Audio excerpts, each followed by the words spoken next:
আরে অনুষ্ঠানের শেষে গিয়েও যে এরকম ফুল এনজয় করা যায় এটা কি আগে জানতাম নাকি? কালকে কিন্তু ছিল বৃহস্পতিবার। অফিস শেষ করি হঠাৎ প্ল্যান, চলো যাই কাকুর মেয়ের অন্নপ্রাশনে। সময় কিন্তু তখন প্রায় বাজে বিকেল ৫টা।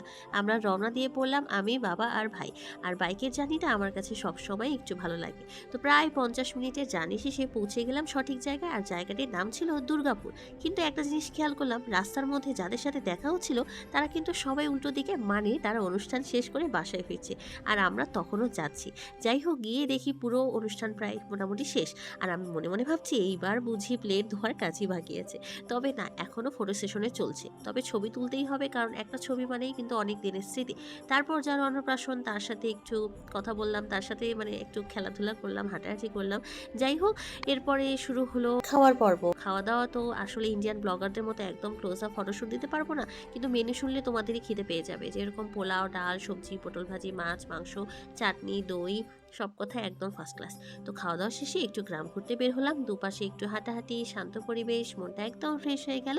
তারপর আবার সবাই মিলে আড্ডা, গল্প করতে করতে কখন যে সময় চলে গেল বুঝতেই পারছি না। কিন্তু একটা জিনিস না করলেই না, চা। চা না খেয়ে কি আর অনুষ্ঠান থেকে ফিরে যায়? চা খেয়ে গল্প শেষ করে আবার রওনা দিলাম আমার বাড়ির উদ্দেশ্যে। শেষে একটা কথাই বলবো, অনুষ্ঠানের শুরু মিস করলেও শেষটা যদি এরকম সুন্দর হয় তাহলে দেরিতে যাও মোটেও কিন্তু খারাপ কথা নয়।